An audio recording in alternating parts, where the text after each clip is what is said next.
கேரள மாநிலத்தில் தென்மேற்கு பருவமழை தீவிரமடைந்துள்ள நிலையில் பெருங்கல்குத்து அணை தனது முழு கொள்ளளவை எட்டியுள்ளது. இதனால் 5 ஷட்டர் வழியாக தண்ணீர் திறக்கப்படுவதால் சாலக்குடி ஆற்றங்கரையோர மக்களுக்கு வெள்ள அபாய எச்சரிக்கை விடுக்கப்பட்டுள்ளது. கனமழை காரணமாக அதிரப்பள்ளி அருவியிலும் வெள்ளப்பெருக்கு ஏற்பட்டுள்ளது. இதனால் சுற்றுலா பயணிகள் குளிக்க தடை விதிக்கப்பட்டுள்ளது.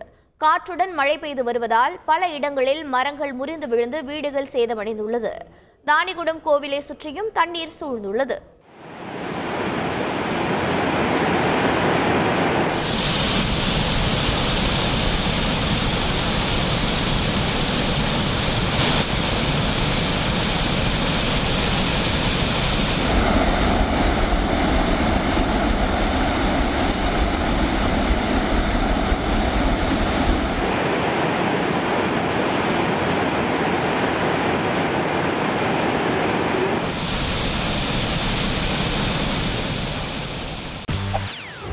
செய்திகளை உடனுக்குடன் தெரிந்து கொள்ள உடனே சப்ஸ்கிரைப் பண்ணுங்க.